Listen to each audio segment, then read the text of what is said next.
Sandra வெளியே இருக்கிறாரா வீட்டில் வந்து பார்த்தீங்கன்னா சாண்ட்ரா ஏகப்பட்ட பிரச்சனை பண்ணிகிட்டு இருக்காங்களாம். அதான் நான் வெளில போகிறேன் அப்படிங்கிற மாதிரி வினோத்லேருந்து எல்லாருமே எவ்வளோ சொல்லியும் வந்து பார்த்தீங்கன்னா அவங்க தொடர்ந்து வந்து அழுதுகிட்டே இருக்கிறதா சொல்லப்படுது. அதுக்கப்புறமா வந்து பார்த்தீங்கன்னா பிபி உள்ளே கூப்பிட்டு பேசியிருக்காரு கன்ஃபெஷன் ரூமில். என்ன பிரச்சனை எதனால் அழுதுகிட்டே இருக்கீங்க அப்படின்னு சொன்னப்போ, இல்லை எனக்கு ரொம்ப ஷாக்காக இருக்கா, போனது வந்து பார்த்தீங்கன்னா எனக்கு ரொம்ப மென்டல் டிஸ்டர்பன்ஸாக இருக்குது, என்னால் தொடர்ந்து சர்வே பண்ண முடியுமான்னு தெரியல, எண்ணி அனுப்பிடுங்க எனக்கு இருக்கிறது விருப்பம் இல்லை அப்படிங்கிற மாதிரி சொல்லும்போதோ, ரூல்ஸ் அண்ட் ரெகுலேஷன் படி நீங்கள் நினச்ச மாதிரி வந்து பார்த்தீங்கன்னா அதெல்லாம் போக முடியாது. நீங்கள் வந்து பார்த்தீங்கன்னா இந்த கேம் ஒத்துக்கிறேன் அப்படின்னு சொல்லிட்டு தான் வந்திருக்கீங்க. கடைசி வரைக்கும் 2 பேருமே கப்புல்ஸாக விளையாடுவீங்க அப்படின்னு சொல்லிட்டு நாங்கள் கூப்பிட்டு வரல. அதுக்கு நீங்கள் எதிர்பார்க்கக்கூடாதுல்ல. நீங்கள் 2 பேரும் ஒரே கண்டஸ்டன்ட் கிடையாது. நீங்கள் 2 பேர் வேறு வேறு கண்டஸ்டன்ட். 2 பேரில் யாராவது ஒருத்தர் வெளில போகிறது அப்படிங்கிறது ஒரு நார்மலான விஷயம்.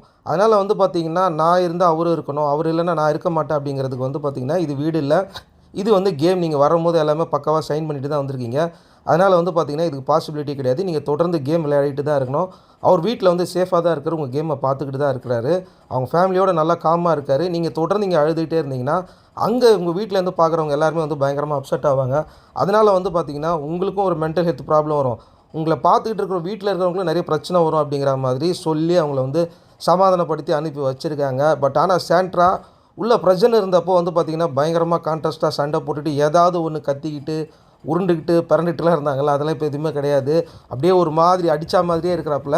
ஸோ அதாவது வந்து ஒரு பேட்ரி 2 பேட்டரியில் ஒரு பேட்ரி போச்சுன்னா ரிமோட் ஒர்க் ஆகாது அப்படிங்கிற மாதிரி இப்போ சாண்ட்ரா வந்து இங்கே ஓட்டிக்கிட்டு இருக்காப்புல. இந்த மாதிரி என்னடா போகலாமா இல்லையா, கேம் நம்மளால் தொடர்ந்து ஆட முடியுமா, என்ன பிரச்சனை அப்படின்னா, கூட பிரஜன் இருக்கும்போது எல்லோரும் இறங்கி அடிச்சுக்கிட்டு இருந்தாங்க. இப்போ வந்து பார்த்திங்கன்னா பிரஜன் கிடையாது. இப்போ சாண்ட்ரா மட்டும் தனியாக இருக்கிறாங்க. ஏதாவது வாய் விட்டாங்க அப்படின்னா சுத்து போட்டு செஞ்சுருவாங்க அப்படிங்கிறது சாண்ட்ராக்கு நல்லாவே தெரியும். ஸோ அதனால தான் வந்து பார்த்திங்கன்னா சாண்ட்ரா இதுக்கப்புறம் இருக்கலாமா இல்லையான்னு பிரஜன் வெளில போனதுக்கப்புறம் பயங்கரமாக அழுது இன்றைக்கி ஒரே மீம்ஸ் அண்ட் ட்ரோல்ஸாக போயிட்டு இருந்தது. நிறைய பேர் அந்த சவுண்டெல்லாம் வந்து வச்சு செஞ்சுக்கிட்டு இருந்தாங்க. அது ஆக்சுவலாக என்னென்னா, சாண்ட்ராவுக்கு வந்து இப்போ பிரஜனை வெளில அமிச்சிட்டாங்க. பிரஜன் வந்து ரொம்ப நாளாக வந்து சினிமாவில் வந்து ட்ரை பண்ணிகிட்டு இருந்தார். பெருசாக அவருக்கு எதுவுமே கை கொடுக்கவே இல்லை, வீட்டில் தான் இருந்தார். சாண்ட்ரா அப்பப்போ சின்ன சின்ன ஒர்க்லாம் பண்ணிக்கிட்டு இருந்தாங்க. அவங்களுக்கு வந்து பார்த்திங்கன்னா நிறைய பிரச்சனைகள் இருக்குது, ஏகப்பட்ட பிரச்சனைகள் வீட்டில் பசங்களுக்குன்னு ஒரு செலவுகள்லாம் இருக்குல்ல. ஸோ அப்படி இருக்கும்போது இங்கே வந்ததுக்கப்புறமா பெரிய ஒரு கம்பேக் கிடைக்கும் அப்படின்னு சொல்லிட்டு தான் உள்ளே வந்தாங்க. இப்போ பிரஜனை டக்குன்னு வெளில தூக்கி போட்ட உடனேயே ஓகே இதுலேயும் பிரஜன் ஃபெயில் ஆகிட்டான்னா அப்புறமா எப்படி வந்து பார்த்திங்கன்னா வெளியில் இவங்களுக்கு வந்து பிடிக்காம தான் வெளில அனுப்பிட்டாங்க. அப்படி இருக்கும்போது இவங்கள வச்சு எப்படி படம் பண்ணுவாங்க, ப்ராஜெக்ட் கிடைக்காது அப்படின்னு சொல்லிட்டு சாண்ட்ரா வந்து இந்த முறையும் நம்ம வந்து ஃபெயில் ஆகிட்டோமே அப்படிங்கிற மாதிரி பயந்ததாக சொல்லப்படுது. அதாவது அதனால மெயின் ரீசனாக சொல்லப்படுது. அந்த நெக்ஸ்ட் திங் வந்து பார்த்திங்கன்னா, வெளில வரும்போது பிரஜன் வந்து கொஞ்சம் கோவமாக தான் வந்தார், பயங்கரமான கோவமாக வந்தார். அது வெளில காட்டிக்கல, விஜய் சேதுபதி கிட்டலாம் காட்டிக்கவே இல்லை. பட் இதில் இன்னொரு விஷயமும் சொல்கிறாங்க. என்ன அப்படின்னு கேட்டிங்கன்னா, காரணமாக தான் 2 பேரில் ஒருத்தரை வெளில தூக்குறாங்க. ஃபஸ்ட்டு சாண்ட்ராவை தான் தூக்குற மாதிரி இருந்துச்சு. ஏன்னா சாண்ட்ராவால் வந்து பார்த்திங்கன்னா பெருசாக இதில் அவங்களால அதை என்ன சொல்கிறது, ரொம்ப இரிட்டேட்டிங்காக தான் இருக்கே தவிர பெருசாக அவங்களால கண்டென்ட் கொடுக்க முடியல. பிரஜன் கொஞ்ச நாள் இருக்கட்டும், பிரஜன் கூட இருந்தால் வினோத்துக்கு கூட இருக்கிற கம்ருதீனுக்கு இவங்களுக்குலாம் கொஞ்சம் டஃப் கொடுக்குற மாதிரி இருக்கட்டும் அப்படிங்கிற மாதிரி தான் இருந்தது. பட் ஆனால் என்ன நடந்துச்சு அப்படின்னு பார்த்தீங்கன்னா, சாண்ட்ரா இருக்கட்டும் ரிவர்ஸ் கண்டென்ட், அதாவது ரிவர்ஸ் கண்டென்ட் அப்படிங்கிறது என்ன அப்படின்னு பார்த்தீங்கன்னா, இது முன்னாடி தாடி பாலாஜியும் நித்யாவும் உள்ளே வந்திருப்பாங்க. அந்த நேரத்தில் வந்து பார்த்திங்கன்னா ஒரு ரிவர்ஸ் கண்டென்ட் ஆகிருக்கும். என்னென்னா, நித்யா வெளில போயிருப்பாங்க, பாலாஜி வந்து பார்த்திங்கன்னா கடைசியில் அவர் வந்து ஹீரோவாக இருப்பார், தன்னோட தலைமுடியெல்லாம் கொடுத்து காப்பாற்றிருப்பார்.